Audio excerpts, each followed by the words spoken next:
नमस्कार मित्रों, धार्मिक ज्ञान में आपका स्वागत है। दोस्तों, क्या मृत्यु वास्तव में जीवन का अंतिम पड़ाव है या यह सिर्फ एक नए सफर की शुरुआत है? जब कोई व्यक्ति इस दुनिया से विदा लेता है तो हम प्रार्थना करते हैं कि भगवान उसकी आत्मा को शांति प्रदान करें। लेकिन आखिर यह आत्मा क्या है? क्या यह सिर्फ एक मान्यता है या शाश्वत सत्य? भगवान श्री हरि कहते हैं कि आत्मा वही है जो तुम हो, जो मैं हूं।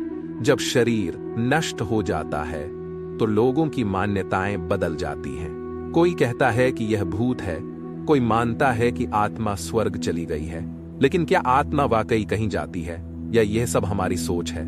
इस दुनिया में जो भी भौतिक शरीर है वह नश्वर है। यह शरीर किसी का नहीं है, यह हमेशा हमारे साथ रहता है। यह सिर्फ 5 तत्वों पृथ्वी, जल, अग्नि, वायु और आकाश से बना एक आवरण है। जब जीवन समाप्त हो जाता है तो यह शरीर इन तत्वों में विलीन हो जाता है, लेकिन आत्मा नष्ट नहीं होती। यह नाशवान और शाश्वत रहती है। श्रीमद्भागवत गीता, वेद और पुराणों में कहा गया है कि आत्मा कभी नष्ट नहीं होती। यह सिर्फ एक शरीर को छोड़कर दूसरा शरीर ले लेती है। लेकिन यह प्रक्रिया कैसे होती है? क्या आत्मा स्वयं अपना नया जन्म चुनती है या फिर वह किसी अदृश्य शक्ति के हाथ में होती है? दोस्तों, हिंदू धर्म ग्रंथों के अनुसार जब किसी जीव का जीवन समाप्त हो जाता है तो उसकी आत्मा 3 संभावित मार्गों में से किसी एक पर प्रस्थान करती है।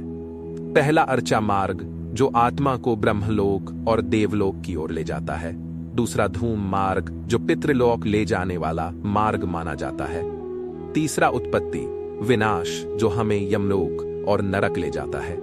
लेकिन क्या आपने कभी सोचा है कि यह कैसे निर्धारित होता है कि आत्मा को कौन सा मार्ग मिलेगा? क्या इसका आधार केवल भाग्य है या हमारे कर्मों की इसमें सबसे महत्वपूर्ण भूमिका होती है? वेदों, पुराणों और श्रीमद्भागवत गीता में स्पष्ट उल्लेख है कि आत्मा न तो जन्म लेती है और न ही मरती है। यह अनादि, अविनाशी और अमर है।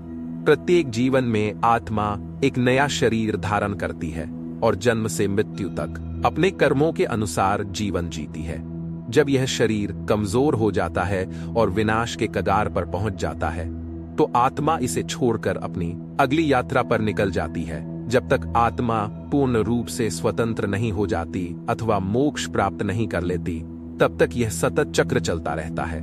केवल मनुष्य ही नहीं बल्कि सभी जीव जंतु, पशु पक्षी, कीट पतंगे, जलचर सभी आत्मा के एक ही शाश्वत सिद्धांत के अंतर्गत आते हैं। आत्म साक्षात्कार का पहला चरण यह समझना है कि मैं यह नश्वर शरीर नहीं बल्कि एक नित्य आत्मा हूं। भगवान नारायण ने श्रीमद्भागवत गीता में कहा है कि आत्मा ना तो जन्म लेती है और न ही कभी समाप्त होती है। यह अविनाशी और नित्य है, जो केवल एक शरीर से दूसरे शरीर में प्रवेश करती है। जिस प्रकार मनुष्य पुराने वस्त्र त्याग कर नए वस्त्र धारण करता है, उसी प्रकार आत्मा भी एक निश्चित अवधि के पश्चात नया शरीर धारण करती है। हिंदू धर्म के प्राचीन वेदों और पुराणों में इस बात को विस्तार से बताया गया है कि मृत्यु के पश्चात आत्मा को नया शरीर मिलने में कितना समय लगता है। प्रिय मित्रों, जब कोई व्यक्ति इस संसार को छोड़ता है तो आमतौर पर उसकी आत्मा तुरंत ही नए शरीर में प्रवेश कर जाती है। हालांकि यह प्रक्रिया पूरी तरह से उसके पिछले जन्मों के कर्मों और जीवन में किए गए कार्यों पर निर्भर करती है। लेकिन किसी व्यक्ति की आत्मा को उसकी मृत्यु के बाद नया शरीर मिलने में कितना समय लगता है, इसका वर्णन हिंदू धर्म के प्राचीन वेदों और पुराणों में विस्तार से दिया गया है। शास्त्रों के अनुसार यह प्रक्रिया पूरी तरह से आत्मा के पिछले जन्मों के संचित ज्ञान पर आधारित होती है। यह उसके जीवन में किए गए कर्मों और कार्यों पर निर्भर करता है। प्यारे दोस्तों, जब कोई व्यक्ति इस दुनिया को छोड़ देता है तो उसकी आत्मा आमतौर पर जल्द ही एक नए शरीर में प्रवेश करती है। हालांकि यह प्रक्रिया हर आत्मा के लिए समान नहीं होती है। कुछ आत्माओं को तुरंत नया जन्म मिल जाता है, जबकि कुछ को इस प्रक्रिया में लंबी यात्रा करनी पड़ती है। ऐसा माना जाता है कि कुछ आत्माएं 3 दिनों के भीतर ही नया शरीर ले लेती हैं। यही कारण है कि कई जगहों पर तीजा संस्कार किया जाता है, जबकि कुछ आत्माओं को पुनर्जन्म लेने में 10 से 13 दिन लग सकते हैं, जिसके परिणाम स्वरूप दशगात्र और तेहरवी जैसे अनुष्ठान किए जाते हैं। कुछ लोग ऐसे भी होते हैं जिनकी मृत्यु किसी अधूरी इच्छा के कारण अचानक या बहुत दर्दनाक होती है। ऐसी स्थिति में उनकी आत्मा तुरंत नया शरीर धारण करने में सक्षम नहीं होती, बल्कि उसे एक लंबी यात्रा करनी पड़ती है। यही वजह है कि कुछ आत्माओं को पुनर्जन्म मिलने में 37 से 40 दिन का समय लग सकता है। इसी मान्यता के आधार पर कई परिवार अपने मृतक परिजनों की मृत्यु के 1 वर्ष बाद इसका मुख्य उद्देश्य यह होता है कि यदि आत्मा नया शरीर धारण करने में सक्षम नहीं है तो वह तुरंत नया शरीर धारण करने में सक्षम न हो। यदि किसी कारणवश आत्मा प्रेत लोक में चली गई है तो उसे वहां मुक्ति मिल जाए और उसे दोबारा उस पीड़ा का सामना न करना पड़े। आत्मा अपने आप में एक रहस्य है जिसकी जिज्ञासा प्राचीन काल से ही मनुष्य में रही है। आत्मा क्या है, कहां से आती है और कहां जाती है? इन प्रश्नों के उत्तर खोजने के लिए ऋषि मुनियों से लेकर महान संतों तक सभी ने गहन तपस्या की है। भगवान विष्णु ने आत्मा का विस्तार से वर्णन करते हुए कहा है कि प्रत्येक जीव के भीतर स्वयं ईश्वर आत्मा के रूप में निवास करते हैं। आत्मा ही जीवन का वास्तविक सार है। यह शाश्वत सत्य है, अमर है और संपूर्ण ज्ञान का स्रोत है। इसे न तो जलाया जा सकता है, न ही पानी में पिघलाया जा सकता है, न ही इसे हवा सुखा सकती है और न ही इसे किसी भी तरह से नष्ट किया जा सकता है। आप सोच रहे होंगे कि आमतौर पर इंसान 50-55 साल की उम्र में मर जाता है। यह भी सच है, लेकिन क्या आत्मा को तुरंत नया शरीर मिल जाता है? नहीं, यह प्रक्रिया इतनी सरल नहीं है। पुनर्जन्म पाने के लिए आत्मा को अपने पिछले जन्मों से गुजरना पड़ता है। व्यक्ति के कर्मों के अनुसार एक विशेष समय चक्र पूरा करना होता है, जो कभी कभी 1000 साल तक का हो सकता है। अब सवाल यह उठता है कि आत्मा को नया शरीर मिलने में इतना समय क्यों लगता है? अगर किसी व्यक्ति की आकस्मिक मृत्यु किसी आकस्मिक घटना के कारण हो जाती है और वह अपने जीवन के अधूरे कर्मों का फल प्राप्त नहीं कर पाता है, तो उसकी आत्मा बार बार जन्म लेती है और सुख दुख भोगते हुए अपना 1000 साल का चक्र पूरा करती है। यह यात्रा व्यक्ति की जीवन शैली, खान पान, योग और ध्यान पर निर्भर करती है।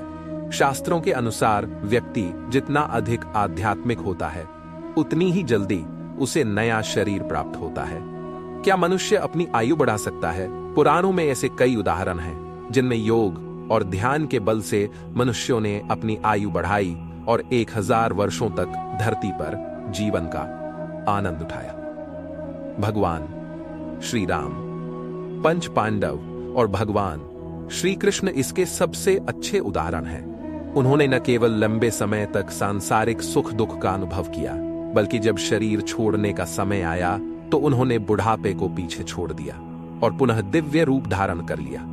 प्राचीन ग्रंथों और पुराणों में आत्मा के 3 रूप बताए गए हैं: जीव आत्मा, प्रेत आत्मा और सूक्ष्म आत्मा। ये तीनों चरण आत्मा की यात्रा और उसके कर्मों के अनुसार निर्धारित होते हैं। प्राचीन शास्त्रों और पुराणों में आत्मा की अनंत यात्रा का वर्णन किया गया है। किसी कारणवश जब यह शरीर छोड़ती है तो नए शरीर की तलाश में लग जाती है, लेकिन हर आत्मा को तुरंत नया जन्म नहीं मिलता। आत्मा की स्थिति और कर्मों के आधार पर यह अलग अलग योनियों में भटकती रहती है।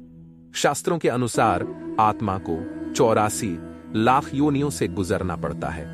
प्रत्येक जन्म में यह अलग अलग रूप धारण करती है, जिसमें 30 लाख योनियां पेड़ पौधे, 27 लाख योनियां कीड़े मकोड़े और छोटे जीव जंतु, 14 लाख योनियां पक्षी, 9 लाख योनियां जलचर जंतु, 4 लाख योनियां मनुष्य, देवता और उच्च चेतना वाले अन्य जीव जंतु शामिल हैं। साधारण वृद्धावस्था में जीर्ण शीर्ण हो जाने पर शरीर नष्ट हो जाता है।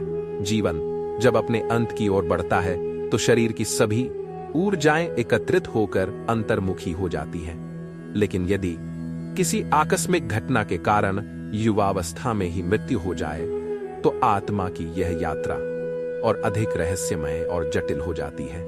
जब मृत्यु का समय आता है तो आत्मा भौतिक शरीर से मुक्त होने लगती है।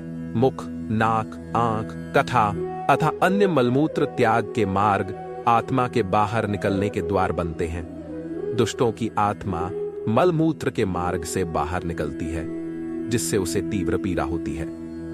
पुण्यात्माओं तथा योगियों की आत्मा ब्रह्मरंध्र सिर के ऊपर से बाहर निकलती है, जिससे वह जब आत्मा स्थूल शरीर को छोड़ती है तो सूक्ष्म शरीर में प्रवेश करती है। यह सूक्ष्म शरीर स्थूल शरीर जैसा ही दिखता है, लेकिन अदृश्य होता है, लेकिन स्वयं को देख नहीं पाता। मृत्यु के तुरंत बाद आत्मा मृत शरीर के इर्द गिर्द मंडराने लगती है। वह अपने परिजनों को बुलाती है, उनसे बात करने की कोशिश करती है, लेकिन कोई भी उसकी आवाज नहीं सुन पाता। आत्मा अपने ही मृत शरीर को देखती है और हैरान हो जाती है। मैं यहां हूं, फिर मेरा शरीर यहां क्यों पड़ा है? मेरी बात कोई क्यों नहीं सुन रहा है? कुछ आत्माएं स्वयं को अभी भी जीवित मानती हैं और अजीब व्यवहार करती है। जब कोई अचानक मर जाता है तो उसकी आत्मा इस सत्य को तुरंत स्वीकार नहीं कर पाती। वह अपने हाथ पैर हिलाने की कोशिश करती है, इधर उधर देखती है, लेकिन उसे कुछ भी महसूस नहीं होता। उसे लगता है कि शायद ये सिर्फ एक सपना है जिससे वो जल्द ही जाग जाएगी। लेकिन जब मृत आत्मा अपने आसपास देखती है तो वो सतर्क हो जाती है। जब वो अपने प्रियजनों को विलाप करते हुए देखती है तो उसे धीरे धीरे एहसास होने लगता है कि वो अब इस दुनिया का हिस्सा नहीं रही। घबराकर वो अपने पुराने शरीर में वापस लौटने की कोशिश करती है, लेकिन पास जाते ही उसे एहसास होता है कि अब वो इसमें प्रवेश नहीं कर सकती। वो हर संभव कोशिश करती है, लेकिन एक अदृश्य शक्ति उसे रोक देती है। जब तक अंतिम संस्कार नहीं हो जाता, वो उसके शरीर के आसपास मंडराती रहती है, मानो वो उसे छोड़ने को तैयार ही न हो। अगर शव का दाह संस्कार हो जाता है तो आत्मा को एहसास होता है कि अब उसका इस दुनिया से नाता टूट चुका है और वो धीरे धीरे एक नए सफर की ओर बढ़ने लगती है। अगर शव को दफना दिया जाए तो आत्मा लंबे समय तक वहीं अटकी रहती है। उसे लगता है कि उसका शरीर अभी भी वहीं है और वो उसे छोड़ नहीं सकती। यही वजह है कि कई आत्माएं कब्र के आसपास भटकती रहती हैं। मोह के कारण कुछ आत्माएं अपने शरीर से ज्यादा अपने प्रियजनों से जुड़ी होती हैं। वो मृतकों के बजाय उनके परिवार के आसपास रहने की कोशिश करती हैं। वे अपने प्रियजनों को पुकारते हैं, उन्हें छूने की कोशिश करते हैं, लेकिन कोई भी उनकी उपस्थिति को महसूस नहीं कर पाता। उनकी यह बेबसी और पीड़ा उन्हें और भी पीड़ा देती है। लेकिन हिंदू धार्मिक ग्रंथों और पुराणों में इस विषय का विस्तृत वर्णन मिलता है। पुराणों के अनुसार जब भी किसी व्यक्ति की मृत्यु होती है तो उसकी आत्मा शरीर को छोड़कर अपनी यात्रा शुरू कर देती है। यह यात्रा 3 मुख्य मार्गों में से किसी एक पर होती है और यह मार्ग उस आत्मा के कर्मों पर ही निर्भर करता है। अर्चा मार्ग, यह मार्ग उन आत्माओं के लिए है जिनके कर्म अच्छे हैं। इन आत्माओं को ब्रह्मलोक या स्वर्ग लोक की यात्रा पर भेजा जाता है, जहां उन्हें सुख और शांति का अनुभव होता है। इस मार्ग पर यात्रा करने वाली आत्माएं मोक्ष प्राप्त करती हैं, यानी उन्हें दोबारा जन्म लेने से मुक्ति मिल जाती है। धूम मार्ग, इस मार्ग पर यात्रा करने वाली आत्माएं पितृलोक की यात्रा करती हैं। इन आत्माओं का जीवन सामान्य होता है और ये कुछ समय तक पितृलोक में रहती हैं। वहां कुछ समय बिताने के बाद ये आत्माएं दोबारा धरती पर जन्म लेती हैं और ये यात्रा एक चक्रीय प्रक्रिया बन जाती है। उत्पात विनाश मार्ग, यह मार्ग उन आत्माओं के लिए है जो पापों से भरी हुई हैं। ऐसी आत्माएं नरक में जाती हैं या प्रेत लोक में भटकती रहती हैं। इस मार्ग पर यात्रा करने वाली आत्माएं लंबे समय तक कष्ट झेलती हैं और कभी कभी दोबारा धरती पर जन्म लेती हैं, लेकिन यह जन्म हमेशा पापों के निवारण के लिए होता है। अंततः सभी आत्माएं कुछ समय के लिए अलग अलग लोकों में रहती हैं। जब कोई व्यक्ति अपना शरीर छोड़ता है तो उसकी आत्मा अपनी मान्यता और आस्था के अनुसार अनुभव करती है। अगर उसे जीवन भर यही सिखाया गया है कि उसे लेने के लिए यमदूत आएंगे, तो मृत्यु के बाद उसे यमदूत ही दिखाई देते हैं। जो लोग मानते हैं कि मृत्यु एक गहरी नींद की तरह है, वे दरअसल उसी अवस्था में चले जाते हैं। शास्त्रों के अनुसार शरीर में 7 चक्र होते हैं जो अलग अलग शरीरों से जुड़े होते हैं। स्थूल, सूक्ष्म और कारण शरीर। स्थूल शरीर लाल, सूक्ष्म शरीर पीला तथा कारण शरीर नीला होता है।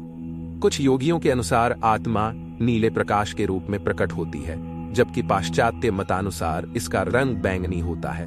भारतीय योगी इसे श्वेत प्रकाश मानते हैं।